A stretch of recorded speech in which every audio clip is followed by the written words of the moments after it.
마태복음 6장부터 10장 말씀을 통해 예수를 배우고 세상으로 나가다 라는 제목으로 하나님 말씀 나누도록 하겠습니다.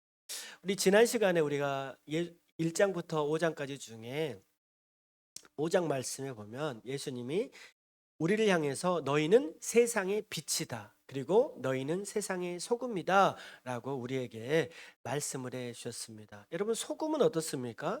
소금이 풍성할 때는 모르지만 소금이 적을수록 어떻습니까? 너무나도 귀하잖아요. 마찬가지로 빛이 어두울수록 어떻습니까? 이 세상이 어두울수록 빛은 더 분명해진다라는 것을 우리는 알 수 있습니다. 그러므로 우리 모두가 이 세상의 소금이 되고 빛이 되어서 세상을 변화시키는 우리 모두가 될 수 있기를 주님의 이름으로 축복합니다. 우리 다 함께 한번 고백해 볼까요? 소금과 빛이 됩시다. 소금과 빛이 됩시다. 아멘. 여러분 모두가 소금과 빛이 되었으면 좋겠습니다. 오늘 마태복음 6장은요. 이제 산상수훈이라고 하는데 산상수훈은 마태복음 5장 6장, 7장이 바로 산상수훈입니다. 그 중에서 6장은요, 중심부잖아요. 그래서 오늘 6장에는 천국 백성의 4명과 하나님 앞에서의 신앙 태도를 우리에게 말씀을 해주고 있다는 것. 뿐만 아니라 오늘 6장에는 어떻게 기도해야 되는지 그리고 어떻게 사람들과 나누며 살아가야 되는지를 우리에게 교훈을 해주고 있다는 것. 오늘 1절 말씀 다시 한번 읽어볼까요? 1절 한번 읽어봅니다. 시작. 사람에게 보이려고 그들 앞에서 너희 의를 행하지 않도록 주의하라. 그리하지 아니하면 하늘에 계신 너희 아버지께 상을 받지 못하느니라. 오늘 예수님은 뭐라고 말씀하셨냐면 사람에게 보이려고 하는 경건의 태도를 주의하라. 그렇게 말하는 거예요. 왜 이 말씀하셨냐면 우리가 지난 시간에 배웠지만 침례 요한이 우리 바리새인들이 왔을 때 사두개인과 바리새인들이 왔을 때 그들을 향해서 뭐라고 말씀했습니까? 독사의 자식들아라고 하면서 그들에게 굉장히 비판을 하셨잖아요. 왜 그렇습니까? 그들은 회개에 합당한 열매, 삶을 보여주지 않았다라는 것. 오늘 바리새인들은 어떤 삶을 살았냐면 구제하고 기도하고 금식을 했는데 이 모든 것들이 신앙을 과시하기 위해서 사람들에게 보여주기 위해서 이런 모습을 했다라는 거예요. 그렇기 때문에 오늘 예수님은 그렇게 말합니다. 아니, 그렇게 살면 안 돼. 사람에게 보여주려고 기도하고 금식하고 이런 태도를 보이면 안 된다.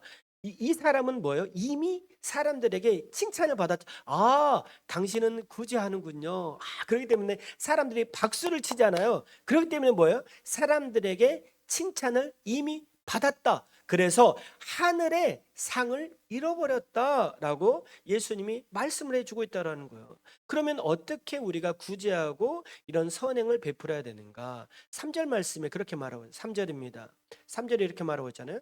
너는 구제할 때 오른손이 하는 것을 왼손이 모르게 하라. 이거 굉장히 유명한 말씀이잖아요. 그죠? 오른손이 하는 것을 왼손이 모르게 하라. 한번 이렇게 해볼까요? 오른손이 하는 것을 왼손이 모르게 하라. 시작. 오른손이 하는 것을 왼손이 모르게 하라. 이 말은 뭐예요? 단순한 비유가 아니잖아요.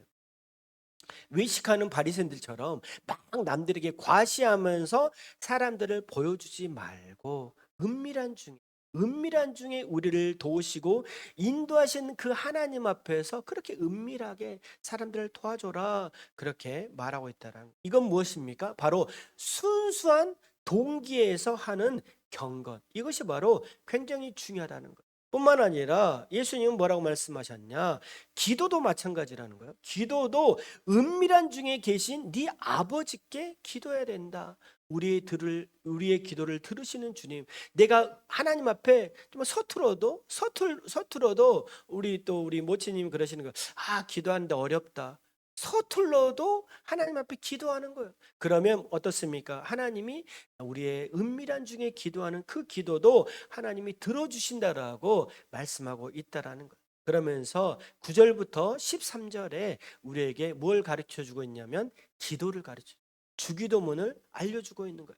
하늘에 계신 우리 아버지요, 이름이 거룩히 여김을 받으시오며 이렇게 시작하는 우리 주기도문을 우리에게 말씀을 해주고 있는데 여기에는요 하나님을 향한 세 가지 요청이 있고 이 땅 가운데 살아가는 우리 삶에 대한 세 가지 간구가 있다라는 거예요. 여러분 하나님을 향한 세 가지 요청은 무엇입니까? 하나님의 이름, 하나님의 나라, 하나님의 뜻을 구해야 된다. 그렇게 말하고 있고 우리 삶 속에서는 무엇입니까? 일용할 양식, 하루하루의 일용할 양식, 하늘의 만나를 구하고 사람을 용서하고 하늘의 보호를 간구하는 그런 기도를 그렇게 우리에게 가르쳐 주고 있다는 것. 여러분 예수님이 가르쳐 주신 기도의 중심에는 무엇이 있냐면 먼저는 내 욕망이 아니라 나의 욕심을 채우는 기도가 아니라 뭐예요? 하나님의 뜻을 채우기 위한 기도를 해야 된다. 그렇게 우리에게 가르쳐 주고 있습니다. 먼저는 뭐예요? 기도를 할 때 어떻게 해야 됩니까? 하나님의 이름을 높이고 그분의 뜻이 이 땅에 이루어지기를, 하늘의 뜻이 우리 가정에 이루어지기를, 하늘의 뜻이 우리 교회에 이루어지기를, 이 땅에 이루어지길 위해서 그렇게 기도하라. 먼저 기도하고 그리고 나서 뭐예요? 너의 필요한 양식을 위해서 기도하라. 그렇게 말씀을 해주고 있습니다. 여러분 그런 의미에서 기도는 무엇입니까? 삶을 바꾸는 도구가 아니라 뭐예요? 먼저는 하나님과의 관계를 깊이 하는 통로라는 거예요.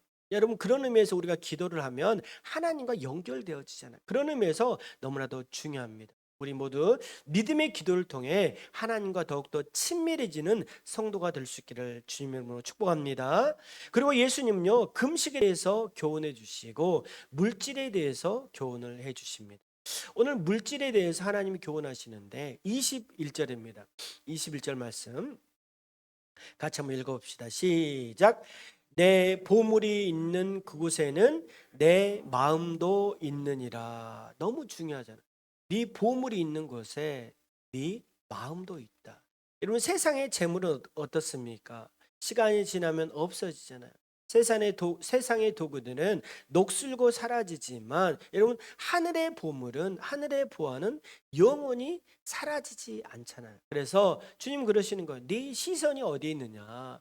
너의 시선이 어디에 있느냐? 이 세상에 너의 시선을 두지 말고 저 천국, 영원한 저 하늘나라에, 하나님 나라에 너의 시선을 고정하고 살아가야 된다라고 우리에게 말씀을 하고 있어요. 그러면서 뭐라고 말씀하냐? 24절입니다. 24절 이렇게 말씀합니다. 같이 한번 읽어볼까요? 시작. 한 사람이 두 주인을 섬기지 못할 것이니 혹 이를 미워하고 저를 사랑하거나 혹 이를 중히 여기고 저를 경히 여김이라. 너희가 하나님과 재물을 겸하여 섬기지 못하느니라. 한 사람이 두 주인을 섬길 수 없다. 이 말은 뭐예요? 하나님과 재물을 함께 섬길 수 없다라는 것. 이 재물을 가리켜서 뭐라고 표현하냐면 만몬신이다. 만몬신이다. 재물도 신이라는 거예요. 그래서 하나님과 재물을 동시에 섬길 수 없다. 여러분 그런 의미에서 물질은 무엇입니까? 돈은 뭐예요? 우리의 목적이 아니라 수단이 되어야 되는 거예요. 여러분 돈은요 목적을 이루면서 돈을 얻기 위해, 돈을 벌기 위한 목적으로 살아가면 어떻습니까? 사람은요 타락할 수밖에 없는 거예요. 왜 그렇습니까? 다른 사람의 돈을 뺏어와야 되잖아요. 다른 사람의 물질을 뺏어와야 되잖아요. 그런 의미에서 여러분 돈이 목적이 되면 여러분 사람은요 욕심으로, 탐욕으로 살아갈 수밖에 없다라는 그런 의미에서 여러분 돈은요 물질은 수단으로 여겨야 됩니다. 사람을 돕고 사람을 섬기고, 여러분 그런 의미에서 재물은 하나님의 나라를 이루기 위한 도구임을 우리는 명심해야 됩니다. 뿐만 아니라 예수님은 우리에게 뭐라고 말씀하셨냐? 염려하지 말라. 여러분 어떻습니까? 여러분 염려가 있지 않습니까? 우리 집사님 계시는데 내일 또 전남대 가서 심장 판막 또 다시 한번 검사를 하고 수술을 해야 되고, 우리 또 자매는 또 언제지? 12월인가? 12월 날 또 출산하잖아요. 근데 우리도 막 그런 생각을 했거든요. 아기 날 때. 손가락 10개는 다 있나? 발가락 10개는 잘 붙어있나 막 이런 걱정, 쓸데없는 뭐 걱정을 엄청 하고 우리 살아가면서 염려가 얼마나 많이 있습니까? 그래서 주님은 뭐라고 말씀하셨냐? 염려하지 말라 그런 거예요. 31절입니다. 31절 같이 한번 읽어봅니다. 시작.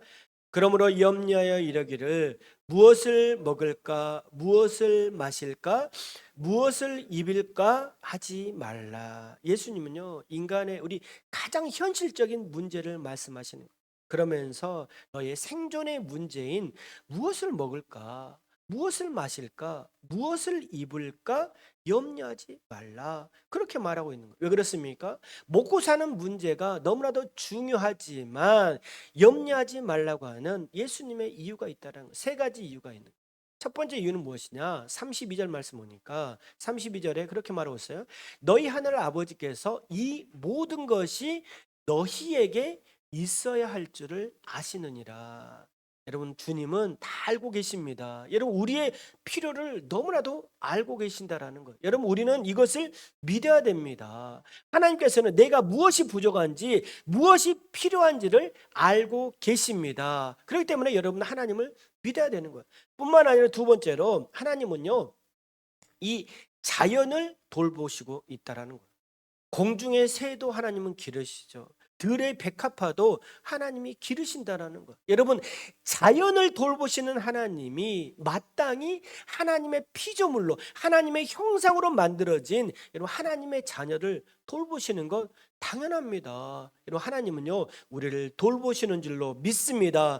뿐만 아니라 32절 말씀 보면 뭐라고 말하고 있냐면 너희 하늘 아버지께서라고 말하는 거예요. 하나님은요 누가 되십니까? 우리의 아버지가 되십니다. 따라 해볼까요? 하나님은 나의 아버지. 하나님은 나의 아버지. 여러분 하나님은요 나의 아버지가 되십니다. 아버지는 자녀를 돌보잖아요.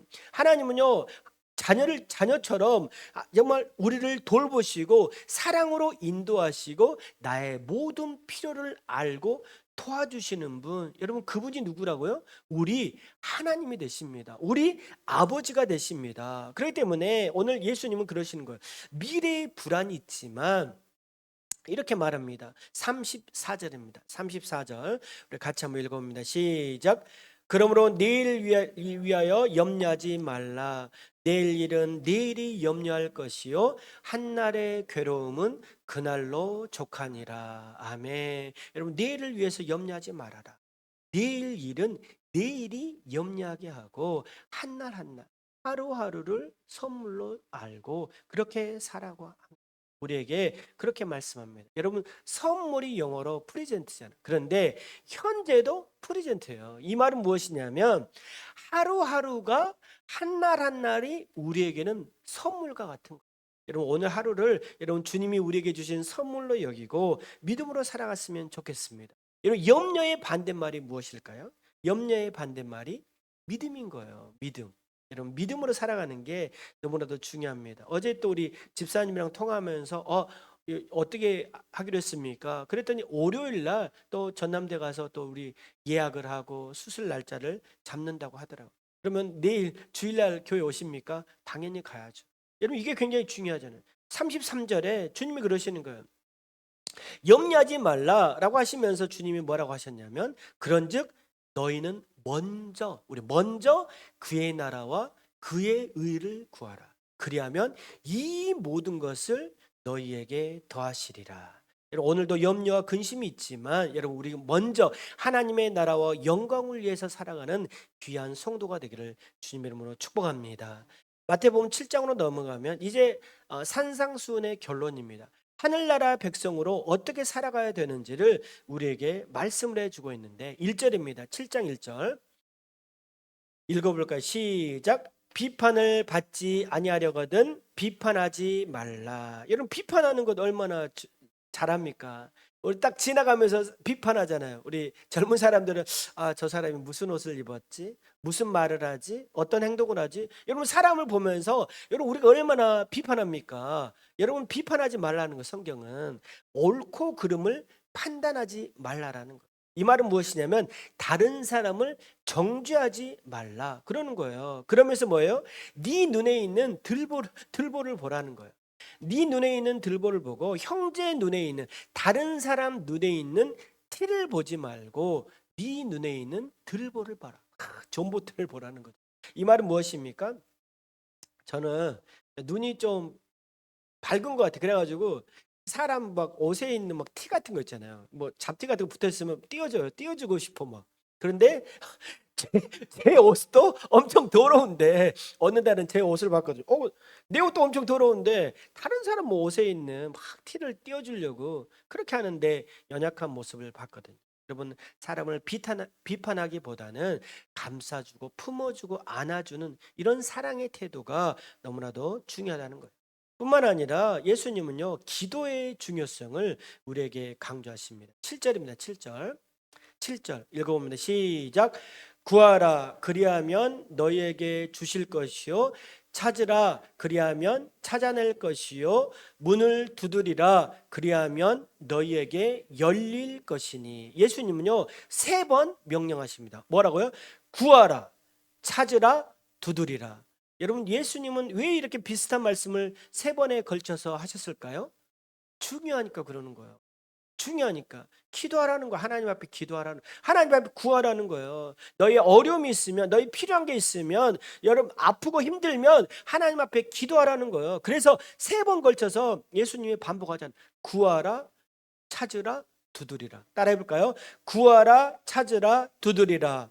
구하라, 찾으라, 두드리라. 여러분, 너무나도 중요합니다. 여러분, 이렇게 예수님께서 말씀하신 이유는, 기도는 한 번 하고 끝나는 게 아니라 뭐예요? 여러분, 한 번 하는 건 뭐예요? 이벤트잖아, 이벤트. 우리 다인자매랑 왔는데, 강원 형님 왔는데 한 번 오는 건 이벤트예요. 이벤트. 여러분, 주님이 원하시는 건 이벤트가 아니라는 거예요. 하나님 앞에 지속적인 신앙의 모습을 보이라는 거예요. 마찬가지로 기도도 마찬가지예요. 구하라. 한 번만 그냥 예수님이 구하라 이렇게 하면 되는데, 구하라, 찾으라, 두드리라. 왜 하나님께서, 예수님께서 3번에 걸쳐서 말씀하셨습니까? 한 번으로 끝나지 말고 지속적으로 그 기도의 제목이 해결될 때까지 하나님을 믿고 끈질기게 매달리는 기도를 하라는 거예요. 이게 바로 여러분 믿음의 모습입니다. 예수님은요 아버지의 마음을 가리켜서 이렇게 말합니다. 11절입니다. 11절. 하나님의 마음이 어떤가 이렇게 말하는, 읽어본 시작. 너희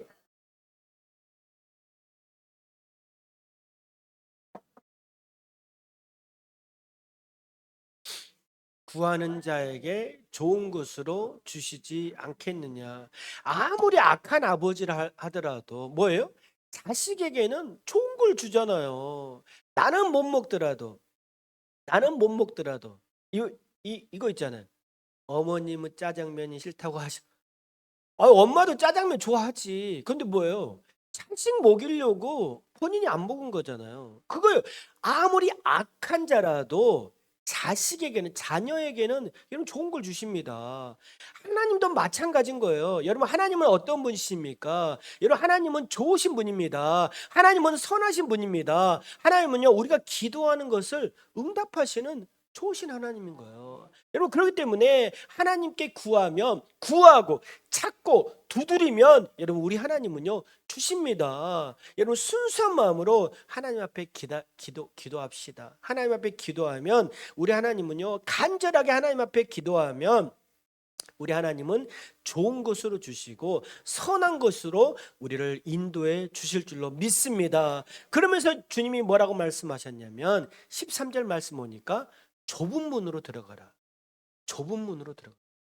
여러분, 하늘나라에 가는 길은, 여러분 하나님 앞에 가는 길은, 그 길은 좁고 험한 길이다. 그래서 사람들이 많이 들어가지 않는다. 그렇게 말하는 거예요.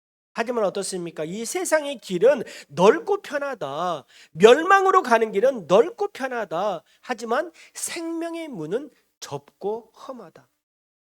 여러분, 예수님은요 구원의 문은 열려 있지만 그 문을 통과하기 위해서는 너희들이 포기해야 될 것이 너무나도 많이 있다. 여러분, 제자의 길은, 예수님을 따르는 길은 결코 쉬운 길이 아닙니다. 자기를 부인해야 되고요. 때로는 말씀에 순종해야 되고요. 때로는 하지 말아야 되지만 와야 되고요. 아프지만 순종해야 되고요. 하나님 앞에 예배해야 되고요. 그렇기 때문에 여러분, 제자의 길은 여러분 쉬운 길이 아닙니다. 그래서 예수님이 그러시는 거예요. 좁은 문으로 들어가라. 좁지만, 넓지만 멸망의 길이 아니라 좁지만 생명의 길로, 생명의 문으로 들어가라. 이런 제자의 삶은 너무나도 힘들고 어렵습니다. 그러므로 그렇고 힘들지만 여러분, 포기하지 않는 여러분 모두가 되기를 축복합니다. 15절 말씀에 여러분, 주님이 그러시는 거야. 15절입니다. 거짓 선지자들을 삼가라. 양의 옷을 입고 너희에게 나오나 속에는 노략질하는 일이라. 주님이 그러시는, 거짓 선지자를 삼가라. 겉으로는 양의 옷을 입고 있지만 속은 탐욕과 자기 욕망으로, 자기 욕심으로 가득 찬 그런 이단 사이비를 조심하라, 그렇게 말하는 거예요. 오늘 우리나라에도요, 자칭 메시아다, 자칭 재림 예수라 하는 이단이 우리나라에만 몇 명 있냐? 50명이 있대요. 50명. 자칭 메시아다, 자칭 본인이 재림 예수라 하는 그런 이만희와 같은 사람이 50명이나 된다, 그렇게 말해요. 여러분, 우리 주위에도 이단이 얼마나 많이 있습니까? 그럴 때 예수님이 그러십니다. 예수님은 이단을 어떻게 분별할 수 있느냐? 18절부터 20절입니다. 우리에게 말씀은 18절부터 20절 같이 한번 읽어봅니다. 시작. 좋은 나무가 나쁜 열매를 맺을 수 없고 못된 나무가 아름다운 열매를 맺을 수 없느니라. 아름다운 열매를 맺지 아니하는 나무마다 찍혀 불에 던져지느니라. 이러므로 그들의 열매로 그들을 알리라. 여러분, 분별하는 기준은 무엇이냐면 말이 아닙니다. 여러분, 우리 주위에 얼마나 이단 사이비가 많이 있습니까?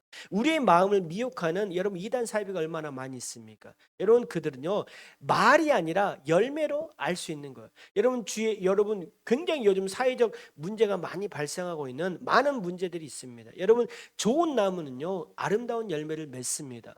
반대로 못된 나무는 나쁜 열매를 맺는다라는 거예요. 그러면서 예수님은 뭐라고 말씀하셨냐? 21절입니다.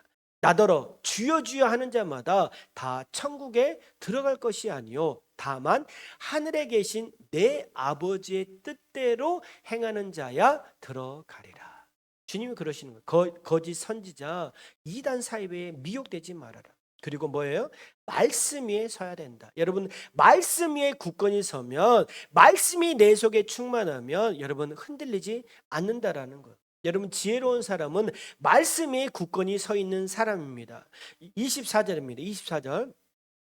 24절에 그럽니다. 그러므로 누구든지 나의 이 말을 듣고 행하는 자는 그 집을 반석 위에 지은 지혜로운 사람 같으리니. 여러분, 예수님은요, 이단 사이비에 흔들리지 않으려면, 온갖 세상의 미혹에 흔들리지 않기 위해서는 어떻게 살아가야 되느냐? 집을 잘 지어야 된다. 지혜로운 사람이 되어야 된다. 여러분, 집을 짓는데 여러분 어디에 집을 짓습니까? 모래 위에 집을 짓는 사람 있습니까? 여러분, 모래성을 알고 계시죠? 모래성은 어떻습니까? 여러분, 바닷물이 싹 들어오면 어떻게 돼요? 모래성은 싹 사라지잖아요. 여러분, 모래 위에 집을 지으면 여러분 순식간에 무너집니다. 그런 의미에서 여러분, 집은 어디에 지어야 됩니까? 반석 위에 집을 지어야 된다는 거예요. 여러분, 반석은 무엇입니까? 바로 하나님의 말씀입니다. 여러분, 하나님의 말씀인 거예요. 모래는 뭐예요? 나의 기준, 자기 기준, 사람의 기준이라는 거예요. 여러분은 나의 기준, 나의 지식, 나의 경험으로 살아가는 것이 아니라, 여러분, 우리는 어떻게 살아가야 됩니까? 오직 말씀, 오직 예수. 여러분, 말씀 위에 세워진 교회는 무너지지 않습니다. 여러분, 말씀 위에 세워진 가정과 인생은 무너지지 않습니다. 그렇기 때문에 여러분, 우리는 어떻게 살아야 됩니까? 항상 말씀 중심, 복음 중심으로 살아가야 될 줄로 믿습니다. 여러분, 그래야 흔들리지 않는 믿음으로 살아가는 거예요. 따라해 볼까요? 오직 말씀, 오직 예수. 아멘. 여러분, 말씀이야. 오직 예수 위에 살아가는 여러분 모두가 되기를 주님의 이름으로 축복합니다. 우리 옆 사람에게 말씀과 더불어 삽시다. 시작. 말씀과 더불어 삽시다. 아멘. 8장으로 넘어가면요, 이제 산상수훈이 끝났어요. 5장, 6장, 7장에 걸쳐서 이제 산상수훈, 예수님의 말씀이 끝나고 이제는 무엇이 발생하느냐? 이제 8장부터는 말씀의 권세가 실제로 어떻게 이루어지는 그 현장을 보여주는 거예요. 이제 8장부터는 이제 8장에 보면 첫 번째 누구를 만나냐? 나병 환자를 만나. 나병 환자가 누굽니까? 요즘은 예전에 문둥병, 요즘 뭐예요? 한센병. 여수에 가면 한센 그 우리 한 그 병동 있잖아요. 나병 환자가 예수님께 딱 나오는 거예요. 그래서 뭐라고 기도하냐면, 주님 원하시면 저를 깨끗하게 하실 수 있습니다. 하나님, 예수님 앞에 나와서 주님 원하시면 저를 깨끗하게 할 수 있어요 라고 말하니까, 여러분 어떻습니까?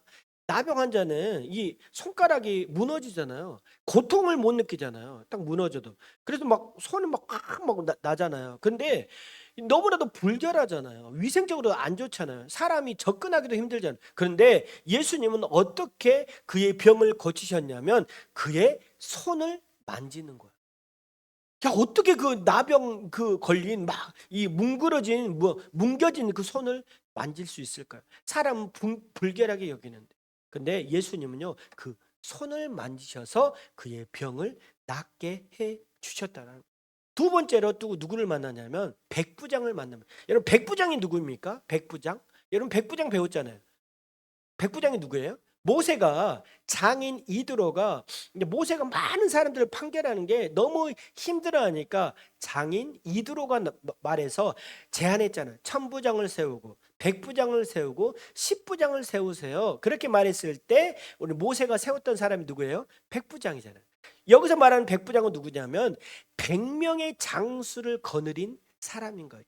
이 사람은요, 로마의 장교잖아요. 그런데 이 사람이 자존심을 불구하고 와서 누구를 위해서 기도하냐면 본인의 하인, 아들도 딸도 아니라 하인을 위해서 기도하는 거예요. 6절입니다. 6절 읽어봅니다. 시작. 이르되 주여 내 하인이 중풍병으로 집에 누워 몹시 괴로워하나이다. 아니, 어떻게 이 하인을 위해서 기도한단 말입니까? 이때도 예수님이 대단한 사람이다. 하인을 위해서 어떻게 기도할 수 있지? 오케이, 내가 가서 낫게 해줄게 라고 하니까 이 백부장이 뭐라고 말하냐면, 아니요, 안 오셔도 됩니다. 주님 말씀만 하옵소서 내 하인이 낫겠습니다. 대단하지 않습니까?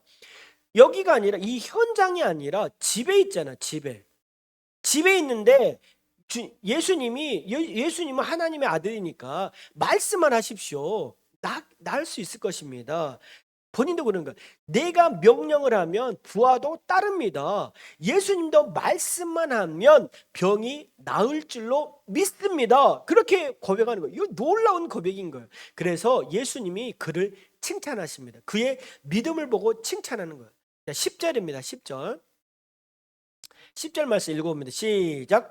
예수께서 들으시고 놀랍게 여겨 따르는 자들에게 이르시되 내가 진실로 너희에게 이르노니 이스라엘 중 아무에게도 이만한 믿음을 보지 못하였노라. 아멘.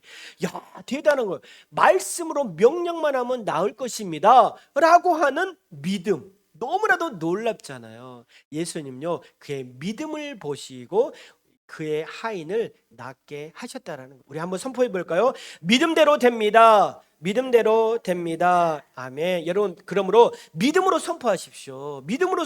우리 사랑하는 자녀들 믿음으로 선포하십시오. 우리 이 복중에 있는 태아 있잖아요. 우리 다현정 믿음으로 선포하는 거예요. 너는 건강하게 태어날 것이고 앞으로 사람을 이롭게 하고 이 세상의 평화를 위해, 그리고 네가 정말 물질의 축복을 하나님이 너에게 주셔서 정말 사람들을 돕는 그런 아주 훌륭한 자녀가 될 거야. 기도해 주는 거예요.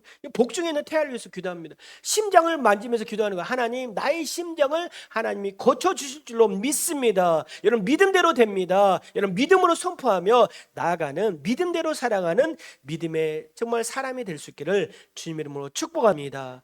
예수님은요, 베드로의 장인도 고치시고 많은 병자와 귀신 들린 자를 다 고치십니다. 예수님은 그렇게 고치시는 거예요. 자, 그리고 나서 많은 일들을 하시고 예수님은요, 이제 가르치신 사역과 고치시는 사역을 멈추지 않으시고 계속적으로 합니다. 이제 이 호수를 건너가요. 바다를 건너가서 배를 타고 건너가서 그 가다라 지역으로 가서 예수님의 사역을 하려고 하는데, 자, 배를 타고 가는데 갑자기 풍랑을 만납니다. 예수님과 제자들이 탄 그 배가 풍랑을 만나는 거예요. 자, 그랬을 때 제자들이 말합니다. 주님, 나를 구원하여 주십시오. 우리가 죽게 되었습니다. 라고 말합니다. 여러분, 풍랑이 일어서 막 배가 요동을 치잖아요. 여러분, 그럼 어떻게 됩니까? 사람들이 두려운 마음이 생기잖아요. 여러분, 두려운 마음이 올 수밖에 없잖아요. 그런데 사람들 막 제자들이 죽겠습니다. 예수님, 그러니까 예수님이 그렇게 말씀합니다. 26절입니다. 26절 같이 한번 읽어보면 시작. 예수께서 이르시되 어찌하여 무서워하느냐, 믿음이 작은 자들아 하시고 곧 일어나사 바람과 바다를 꾸짖으시니 아주 잔잔하게 되거늘. 아멘. 여러분, 예수님은 정말 하나님의 아들이잖아요. 이 말은 뭐냐면 예수님도 하나님이라는 거예요. 자연을 다스리, 병도 고칠 뿐만 아니라 여러분, 자연도 다스리는 분이 바로 여러분 예수님입니다. 여러분, 예수님이 명령하는 거예요. 잠잠하라, 바람과 파도여 잠잠하라, 그렇게 말씀하니까 잠잠해졌다라는 거예요. 자, 이것을 바라보니까 이 제자들이 놀라는 거예요. 아니, 이분은 어떤 분위기에 바람과 바다도 순종하는가 하면서 예수님의 능력에 너무나도 감탄하게 됩니다. 자, 그리고 나서 예수님이 어디를 가느냐, 오늘 배를 타고 가다라 지역에 가는데 그곳에서 귀신 들린 사람 두 사람을 만나게 됩니다. 두 사람을 만납니다. 자, 그들이 외치는 거예요. 자, 귀신 들린 사람이 딱 오니까 예수님은 말도 안 했어요. 예수님은 말도 안 했는데 귀신 들린 사람이 예수님을 보니까 놀라는 거예요. 아니, 왜 이곳에 와서 우리를 괴롭힙니까? 괴롭히지 말고 떠나십시오. 그렇게 말하는데 오늘 귀신들이 본인들이 이제 무적행으로 이 갇혀질 것을 염려하면서 이 귀신들이 뭐라고 말하냐면, 아, 저게 돼지가 있는데, 돼지떼가 있는데 우리가 거기에 들어가고 싶습니다. 그렇게 말하는, 이 귀신이 사람을 떠나서 돼지떼에 가고 싶습니다 말하니까 예수님이 허락하시는 거예요. 그래, 사람에게서 떠나서 이 돼지떼로 들어가라, 그렇게 말하는 거예요. 자, 그랬더니 돼지떼에 귀신이 들어가잖아요. 자, 그랬더니 이 돼지가 어떻게 되냐면 막 바다로 향해서 바닷물에 전부 들어가서 몰사하게 되는 거예요. 이거 어떻습니까? 지금도 돼지 비싸잖아요. 그런데 돼지 떼잖아요. 10마리 이상 되는 이 돼지 떼가 있는데 돼지떼가 바다로 전부 들어가서 죽게 되는 거예요. 자, 이 소문을 누가 듣게 되냐면 가다라 지역에 있는 그 사람들이 듣게 되는 거예요. 여러분, 이 돼지는 어떻습니까? 물질이잖아요. 재물이잖아요. 그런데 이 돼지가 죽었잖아요. 그래서 사람들이 두려운 거예요. 야, 예수님이 우리 지방에, 이 지역에 있다가는 우리 모든 재물이 다 거덜나게 생겼다, 없어지게 생겼다. 그래서 뭐예요? 예수님 떠나가세요, 그렇게 말하는 거예요. 돈과 물질, 우리가 보았지만 여러분, 예수님 뭐라고 했어요? 재물과 하나님을 동시에 섬길 수 없다고 했잖아요. 그래서 이 물질이 사라지니까 믿음의 역사를 방해하게 되었다라는 거예요. 그래서 예수님요, 그곳에서 아무런 역사를 이루지 않겠습니다. 그리고 나서 9장으로 가서 어디로 가시냐, 예수님은요, 사람들이 떠나세요 하니까 떠밀려서 어디로 가느냐, 갈릴리 지방으로 가게 됩니다. 9장에 보면 이 갈릴리 지역으로 가는 거예요. 자, 그리고 나서 이제 1장부터 8장까지 말씀 보면 중풍 걸린 이 환자를 만나게 됩니다. 중풍 걸린 환자. 자, 여기서 이제 예수님이 칭찬하게 되는데 2절입니다. 2절 말씀 한번 읽어봅니다. 시작. 침상에 누운 중풍병자를 사람들이 데리고 오거늘 예수께서 그들의 믿음을 보시고 중풍병자에게 이르시되 작은 자야 안심하라, 내 죄사함을 받았느니라. 자, 이게 무엇입니까? 자, 누워 있잖아요. 지금도 이제 네 명이 딱 누워 있으면 이 들것이 네 명이서 들것으로 들게 되잖아요. 자, 침상에 이 중풍병자가 누워 있는 거예요. 야, 한쪽이 마비되잖아요. 오른쪽이 거의 대부분 마비되는데 오른쪽이 마비게 돼가지고 걷지 못하는 거예요. 그랬을 때 그의 친구들 네 명의 친구들이 이 중풍병 걸린 이 환자를 딱 놓고 네 명이 들고 갑니다. 딱 들고 예수님 앞에 가는 거예요. 자, 예수님, 사랑하는 내 친구가 중풍병에 걸려서 너무나도 힘들어합니다. 좀 고쳐주세요. 자, 그랬더니 이 광경을 보고 예수님은 뭐라고 말씀하셨습니까? 예수께서 그들의 무엇을 봤습니까? 믿음을 보았다라. 믿음을. 예수님은요, 너무나도 우리 백부장을 통해서 예수님이 감동하셨잖아요. 야, 이런 믿음이 없다라고 예수님이 칭찬하셨는데, 오늘 또 침상에 누워있는 이 중풍병 이 친구를 고치기 위해서 네 명이 들고 왔던 이 사람, 이 네 명의 사람의 믿음을 보시고 중풍병을 고쳐주셨다라는 거예요. 여러분, 예수님은 지금도 무엇을 보십니까? 우리의 믿음을 보신 줄로 믿습니다. 우리의 믿음을, 예수님은 무엇을 보신다고요? 나의 믿음을 보십니다. 여러분, 나의 믿음을 주님이 보고 계십니다. 오늘도. 여러분, 예수님은요, 이 믿음을 보시고 그냥 쉽게 병이 나을지어다 라고 하시면 좋은데, 뭐라고 말씀하셨냐면 네 죄사함을 받았느니라, 그렇게 말한. 여러분, 죄사함을 받았다는 게 무엇입니까? 죄로 인해 멈춰진 인간의 삶이 다시 한번 움직이게 되는 거예요. 여러분, 죄가요 얼마나 무서운지, 하나님과 연결되는 이 고리를 끊어버리는 게 바로 죄입니다. 그런데 예수님이 뭐라고 말씀하셨냐면 네 죄사함을 받았느니라. 뭐예요? 이래서 다시 네가 하나님과 연결될지어다, 그렇게 예수님이 말씀하셨습니다. 자, 그리고 나서 누구를 부르느냐? 마태를 부르십니다. 9절부터 10절까지. 여러분, 마태복음의 저자는 누구라고요? 마태복음의 저자는 마태죠. 여러분, 예수님은요 이제 딱 가시는데 마태복음의 저자인 마태를 부르시는 거예요. 자, 이것을 자세히 기록하는 거예요. 자, 마태는 그 직업이 뭐라고 했습니까? 세리잖아요, 세리. 자, 오늘 보면 자, 9절입니다. 9절. 같이 한번 읽어봅니다. 9절 시작. 예수께서 그곳을 떠나 지나가시다가 마태라는 사람이 세관에 앉아 있는 것을 보시고 이르시되 나를 따르라 하시니 이르라 따르니라. 자, 마태가 세관에 앉아서 세관에 앉아서 세금을 걷는 사람이에요.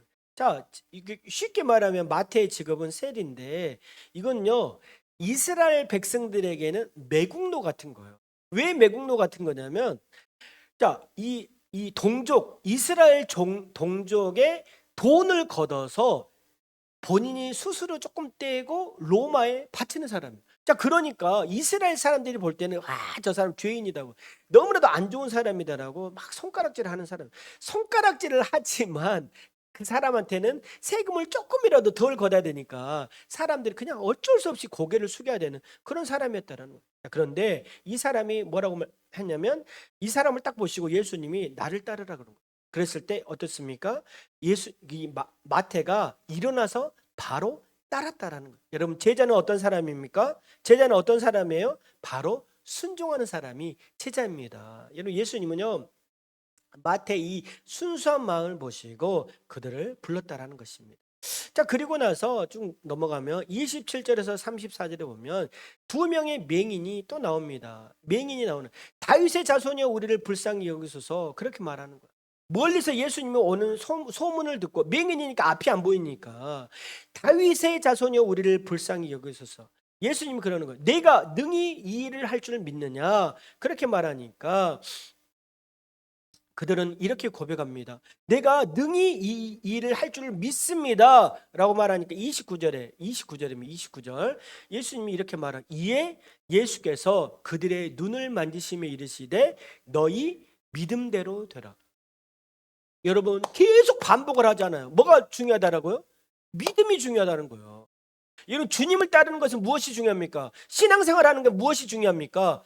믿음이 중요한 거예요. 믿음. 여러분 믿음이 굉장히 중요합니다. 그들의 눈이 밝아졌어요. 뭐 때문에? 믿음 때문에. 그들의 믿음 때문에 말했다라는 거예요. 여러분 믿음이 얼마나 중요한지 여러분 믿음대로 됩니다. 다시 한번 고백해 볼까요? 믿음대로 됩니다. 믿음대로 됩니다. 여러분 그러므로 믿음으로 선포하십시오. 여러분 믿음은요 단순한 문제를 해결하는 방법이나 기술이 아니라 믿음은요 예수님께 가까이 가는 용기입니다. 여러분 예수님께 가까이 가는 용기가 바로 믿음이라는 거예요. 그러므로 믿음으로 행동하고 믿음으로 선포하고 믿음으로 나아가는 여러분 모두를 주님으로 축복합니다. 마태복음 10장으로 건너가면 이제 예수님이 12제자를 부르시거든요. 자, 12제자를 부르는 거예요. 오, 여기 딱 우리 12명인데? 예수님이 12제자를 부르신 거예요. 12제자를. 여러분 12제자는 누구냐면 평범한 어부, 세리, 열심당원, 다양한 배경을 그냥 직업이 하나만 있는 게 아니라 나이가 한 나이대만 있는 게 아니라 다양한 연령과 다양한 직업을 가진 사람들이 바로 예수님의 제자였다는 것. 1절 말씀 읽어봅시다. 1절 시작.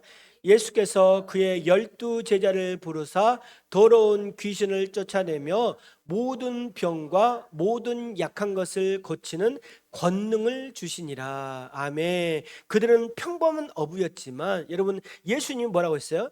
너에게 권능을 주리라. 12명의 제자들에게 권능을 주겠다. 그렇게 말하고 있습니다. 여러분 12제자의 이름을 한번 봅시다. 한번 올려주세요.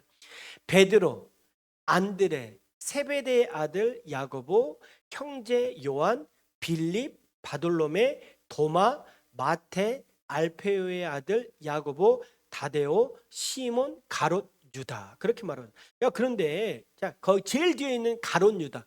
가롯 유다의 별명은 무엇일까요? 가롯 유다.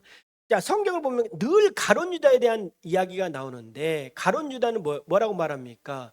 예수를 판 자라. 4절 말씀 보세요. 가롯 유다 곧 예수를 판 자라. 예수를 판 자라. 여러분 어떻습니까? 정말 이 가롯 유다는요 꼬리표처럼 계속 사람들이 말합니다. 가롯 유다 곧 예수를 판 자라. 여러분 얼마나 수치스럽습니까? 여러분 유다는요 시대가 지나가 우리 시대뿐만 아니라 다음 시대 그 다음 시대가 와도 주님 다시 오실 때까지 가룟 유다의 별명은 뭐예요? 예수를 판 자라. 여러분은요 다음 세대에 어떤 이름으로 기억되길 원하십니까? 여러분의 별명은 어떤 이름으로 별명이 붙여지길 원하십니까? 충성스러운 하나님의 사람, 믿음대로 살았던 여인. 여러분 이렇게 믿음의 고백으로 좋은 별명으로 불려지면 여러분 얼마나 좋습니까? 그런데 가룟 유다는 뭐예요? 시대가 변해도 예수님을 교회를 다니지 않는 사람도 가룟 유다는 예수를 판 자 이런 별명이 생겼다라는 여러분 얼마나 수치스럽습니까? 여러분 우리 모두는 수치스럽고 부끄러운 이름이 아니라 영광스럽고 존귀한 이름으로 그렇게 기억되기를 주님 이름으로 축복합니다. 예수님은 이제 12제자를 파송하시는 거예요. 12제자를 파송하신 거예요. 5절과 6절 말씀 보니까 이방인으로 가지 마라. 사마리아로 가지 마라. 고을로 들어가지 말아라. 그러면서 예수님은요. 이스라엘 집에 잃어버린 양에게로 가라. 그렇게 말하는 거예요. 여러분 복음을 전하는 것은요. 멀리 있는 사람에게 전하는 게 아니에요. 가까이 있는 사람에게 먼저 전해야 되는 거예요. 이건 복음의 순서는 가까운 데서부터 시작이 됩니다. 먼저는 이스라엘, 먼저는 우리 가족, 그리고 우리 이웃, 그리고 우리 지역, 그리고 우리 민족으로 펼쳐지는 거예요. 여러분 우리가 VIP 카드를 제가 드렸잖아요. 여러분 VIP는 멀리 있는 게 아니에요. 가까이 있는 거예요. 내 친척, 내 자녀, 내 이웃. 여러분 지금 생각나는 바로 그 사람이 나의 VIP라는 거예요. 너무나도 중요합니다. 자, 그러면서 예수님이 말하는 거예요. 뭐라고 말했냐? 예수님이 너희들이 가서 무엇을 전파해야 되느냐? 뭐라고 하는 7절 말씀 보니까 전파하여 말하되 천국이 가까이 왔다 하라. 여러분 침례 요한이 전했던 메시지가 무엇입니까? 여러분 띄워주세요. 자, 침례 요한이 전했던 게 뭐예요? 회개하라 천국이 가까이 왔느니라. 그잖아요. 자, 예수님이 뭐라고 전했어요? 회개하라 천국이 가까이 왔느니라. 예수님이 침례를 받으시고 사탄의 마귀의 시험을 통과하시고 그 다음에 예수님이 회개하라, 천국이 가까이 왔나. 또 그랬잖아요. 자, 예수님이 제자들에게 뭐라고 말했어요? 천국이 가까이 왔느니라. 예수님이 우리가 전해야 되는 메시지도 여러분 너무나도 단순합니다. 천국이 가까이 왔습니다. 지금 이곳에 하나님의 나라가 임했습니다. 예수님을 믿으면 천국에 갈 수 있습니다. 여러분, 우리의 메시지는 너무나도 단순합니다. 예수님을 믿으면 천국에 갈 수 있습니다. 여러분, 이게 바로 우리의 정말 메시지의 단순함이라는 거예요. 우리가 단순하지만 명쾌한 메시지, 예수님을 믿으면 천국에 갈 수 있습니다. 이와 같이 정말 단순하게 예수님을 전하는 우리 모두가 되었으면 좋겠습니다. 자, 그러면서 이제 마지막으로 예수님이 뭐라고 또 말씀하셨냐면, 예수님이 산상수훈에서도 뭐라고 했냐면 염려하지 말아라, 두려워하지 말라고 했잖아요. 자, 그런데 10장 26절에서 33절에서도 예수님이 뭐라고 말씀하셨냐면 두려워하지 말아라. 세 번에 걸쳐서 예수님이 두려워하지 말라는, 26절에 28절에 31절에 예수님이 두려워하지 말라. 자, 그러면 여기서 제가 한번 퀴즈를 한번 내보세요. 퀴즈, 굉장히 중요한 퀴즈입니다. 자, 성경에 두려워하지 말라라고 하는 말이 몇 번이나 나올까요? 두려워하지 말라. 몇 번 나올까요? 너무 쉬운데. 성경이 몇 번 나올까요?